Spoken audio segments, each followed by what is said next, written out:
LeBron James, what? LeBron James wants to be traded? Oh my god, look at all this news. Crazy. What is this? Eli Lilly, insulin for free? What? And this? Mario, you shouldn't be doing that for kids, man. Come on. Are you guys seeing all this? This is nuts.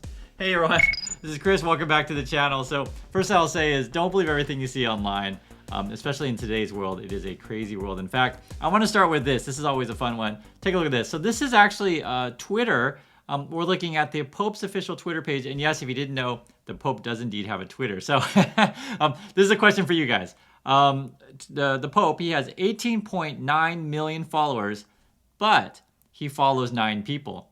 And here's the question. You can pause the video and think about it for a minute. Who are the 8 people that the Pope follows?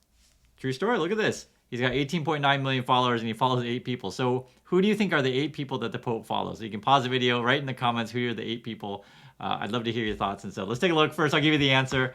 You're probably thinking, is it God? That would be the first one, right? Does God have a Twitter? That'd be the next question. As it turns out, he follows other Pope Francis accounts in other countries. So he kind of cheated on us, though. It was kind of funny. I like to do this one because I think it's just hilarious. But the point is, though, is that with Twitter news these days actually is interesting.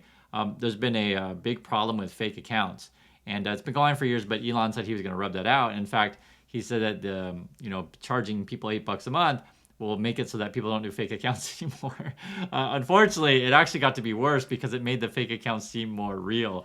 So yes, this is a real account of the Pope. In case you're wondering, we're not talking about fake accounts here, but we are going to talk about some of the fake ones. So, for example, someone actually made a fake LeBron James account and was telling everyone, "Hey, Twitter, I want to be traded from the Lakers. I'm officially requesting a trade." And this was on King James. This is a fake account. Just full disclosure, it's a fake account.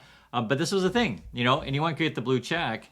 And so why not? And it was actually really funny too, because real accounts, this is a real account. This is from the Washington State Department of Natural Resources. So essentially the state of Washington, the account that they track fires. They say, update, the Twitter wildfire is at 44 billion acres and 0% contained. They're trolling Musk here. But I guess there was a bunch of these things. If you guys saw some of these, let me know. LeBron James was essentially one of the fakers. George W. Bush attacking Iraqis, that was a fake account. Eli Lilly, priced to 0 was a fake account. We had American Girl, there was a fake one. Oil company BP. Chiquita, PLC, those are the banana companies, Lockheed Martin, Roblox, someone made a fake. There was even a Nintendo fake account where they, I guess Mario was given the bird. And it's interesting because I like to talk about these things with you because understand that we're watching sort of business choices and decisions in real time. And for those of you who are students of business, right, or you work at companies, it's fascinating to see these things happening. You're basically watching a train wreck. And we're going to be studying this stuff for years. Of essentially how not to manage a company, how not to buy out a company, all of these things. But use this as learning from other people's mistakes. For reals. That's why I think it's fun to go over this. Yes, it's fun to talk about Elon, but just use this as a business case example because you can learn from people's mistakes. He sent out an email the other day. We talked about this one yesterday where he told everyone you got to come back to the office. He sent out another email again, and this is where we're going to have Leak Central from Twitter and just seeing the inner workings of this thing. You can see here, in leaked memo of the staff, Elon Musk slightly softens his stance on remote work. So basically, he told everyone, you got to come to work or be fired. He hence changed his mind on that. I think legal had to talk with him because there was a thing that came out. We looked at it together. It was a memo by one of the lawyers at Twitter that was basically saying, guys, if you feel like your contract's been broken or you feel like you're being urged to do something illegal, essentially, Twitter, please let us know. Don't be pressured into doing things you don't want to do. And just take PTO when in doubt. And here's the email that Musk sent out to the employees. Let's take this together. So subject line being there, and it's a movie. It's interesting, like he would call it Being There. And I looked up the movie. I have not seen this movie, so it's very curious. And I guess it's a novel as well. So I'd love to hear you guys' thoughts. Why would Musk tweet it out? I read a bit about the movie. So the basic gist of the movie is sort of like, the idea is this person, as long as you dress nice and sort of have the appearance of looking like you know what you're doing, people think you're very profound. That's one way to interpret the movie. The other way to interpret the movie is that oftentimes people misinterpret or misunderstand who you really are. So a couple ways to interpret the movie. I don't know why he was doing that as their subject line. Ask Elon. You could make the case for the latter. He just feels like people don't understand him, perhaps.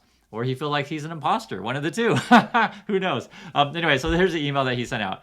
I was at Twitter HQ again late into the night yesterday and would like to extend a note of appreciation to those who were there with me, as well as those working remotely, some of whom had been up even longer. To reaffirm, working remotely is fine. So he's changing his mind. That's interesting. Wait, no, he's not. To reaffirm, working remotely is fine if you cannot reasonably make it to the office and you are performing at an exceptional level. So I think reasonably would be like if you're living in another city. Because I mentioned to you guys before when everyone went remote, people just moved out, to other places that were much cheaper because San Francisco is really expensive. What else he says here? That said, I am a firm believer in the spirit, decor, and effectiveness of being physically in the same location. I will be at the office again today. Stop by the 10th floor if you'd like to talk about Twitter, taking Twitter to the next level. The priority is near-term actions. Thanks, Elon. So one thing that kind of bothers me about this, guys, a couple things. So one is he's changing his mind on the remote thing, and it's just... One is it just wasn't well thought out, right? It's fine to change your mind, okay? I don't mean to say that you can't change your mind, but I just mean that it is he's kind of softening up a little bit on this, where he's like, well, if you can't make it reasonably, then you're not going to be fired, right? That's going to be okay. The other thing that kind of gives me pause of this is like I'm in the office again today. If I'm a follower of Musk, right? Let's say I love Musk and I'm a Musk fanboy. I want the dude building rockets and spaceships to Mars. That's what I want. Or I want the dude building solar power on people's houses. I want like this kind of stuff.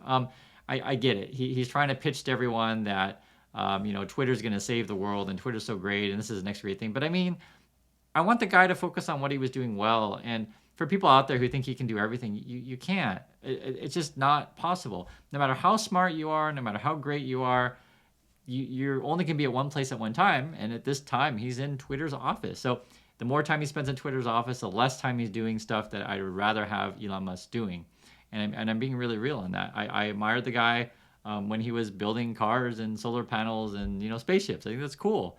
Whether or not you like him, that's a whole other thing. But but now he's just going into like otherworldly stuff, moving away from what I feel should be his primary objective. And I think kind of what's going on, there's a couple of things. One is I think he's concerned about his just reputation. Just pride is at stake, right? And it was interesting. We had this discussion before where someone wrote in the comments, and I think I totally agree with this, where he might have been goaded into buying Twitter because the basic idea would be, the Twitter people are like, you can't afford Twitter, na na na na na na, I don't believe you're rich. And Elon was like, no, I'm rich. I can buy Twitter. I can pay any money I want. I'll show everyone. So I think it was really a shot at his pride, and he actually tried to get out of the deal. And so people who defend, Musk's actions, stuff like that, oh no, he loves Twitter, he loves free speech. I think it's a bunch of nonsense. He tried to get out of the deal, and then he was kind of forced into it. My opinion, he should have just paid the fine and walk away.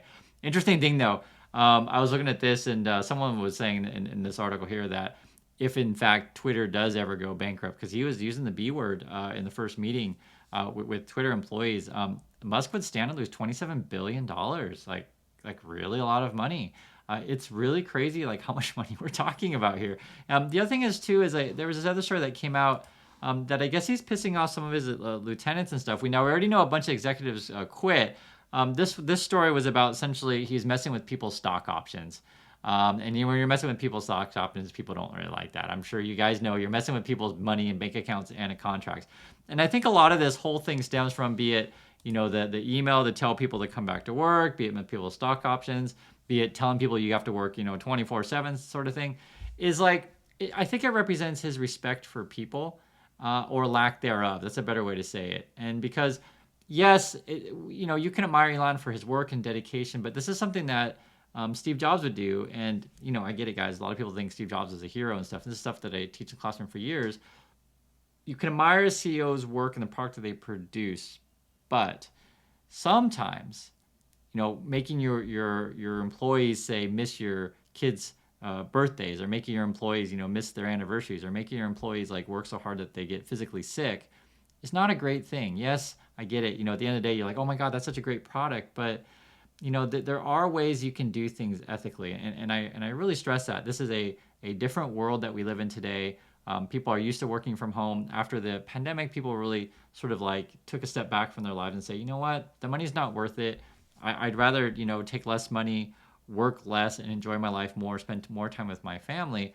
and I don't mean to discount work, guys. I work ridiculously hard, and I emphasize with you guys as well is never stop working. However, you can't necessarily force people to work ridiculously hours, and moreover change the terms of their agreements, right? I give you a simple example. If I make a promise to you that say we're gonna play tennis twice a week or something like that, right? We're gonna do something. We make a promise. We make a contract. We're gonna play tennis. We're friends twice a week, and that's my commitment. That's the time that I can allocate to that. And let's say you get angry and upset if I can't do 3 days a week, and you're like, oh, I'm not going to be your friend because you can't, you're not spending enough time with me. That kind of thing is this.